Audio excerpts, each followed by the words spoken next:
I'd like to preface this story by acknowledging that the truthfulness or reliability of asylum or escaped mental patient stories tends to be questionable.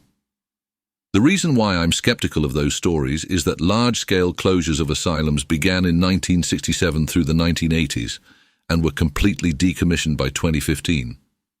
So I raise my eyebrow whenever someone talks about spooky asylum stories that happened within the last 2 decades or so.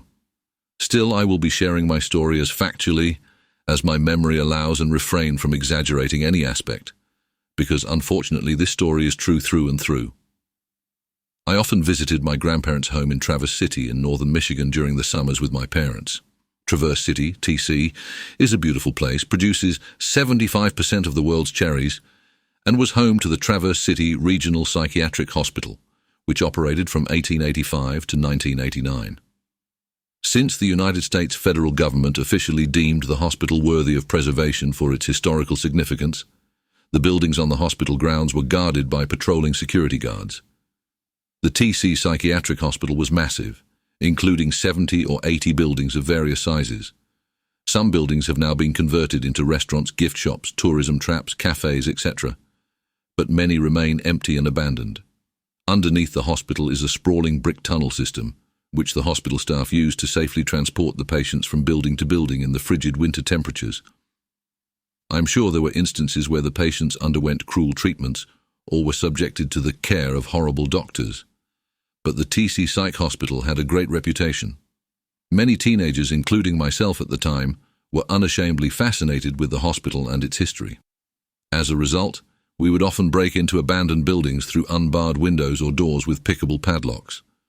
While there were a few cases where teens would get caught and charged with breaking and entering, as long as we were stealthy, stuck to our safe entrances, and paid attention to the guards' patrol patterns, we could go in and out without worry.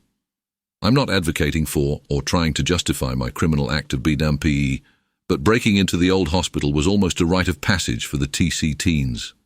The hospital's interior was terrifying.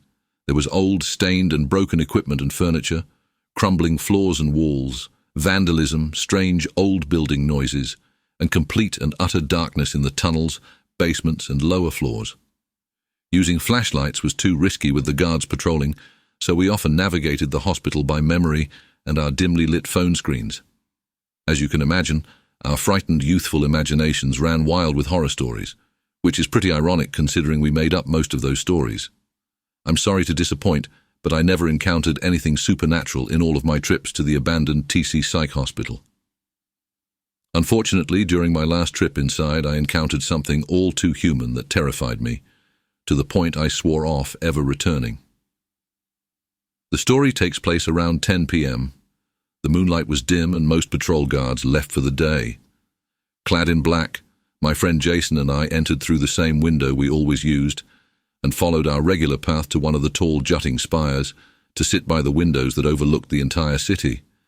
There was only one thing different about this venture from our others. A new faint and unexplainable smoky odor. Not smoky like fire, but something more akin to incense. The smell was so faint we almost thought we were imagining it, but it grew stronger as we got closer to our destination. Rather than taking the stairs that led up to the spire, we followed the smell down a different hallway, until we reached a room with a deep red glow emanating from the doorway. Rather than doing the smart thing by leaving immediately, we couldn't resist the urge to walk closer and investigate. When we finally reached the room, I audibly gasped and felt Jason grip my wrist so hard his nails left marks on my skin. We found a large ring of red votive candles and burning incense circling a drawing of a pentagram with the sigil of Baphomet. In the center of the drawing was a dead, bloodied bird surrounded by black feathers. Bear in mind that I was raised devoutly Catholic, so seeing this image filled me with a sense of fear stronger and more paralyzing than any ghost sighting ever could. Later on that night, Jason told me I immediately started mumbling prayers, but I personally don't remember doing that. I wouldn't be too terribly surprised, though. While the duration felt infinite, I'm not sure how long we stared at the occult scene before hearing a man's low and ominous voice behind us saying, "Welcome, friends. I promise you that there was absolutely nothing friendly about the way that guy greeted us." Jason and I screamed bloody murder, whipped around, and saw,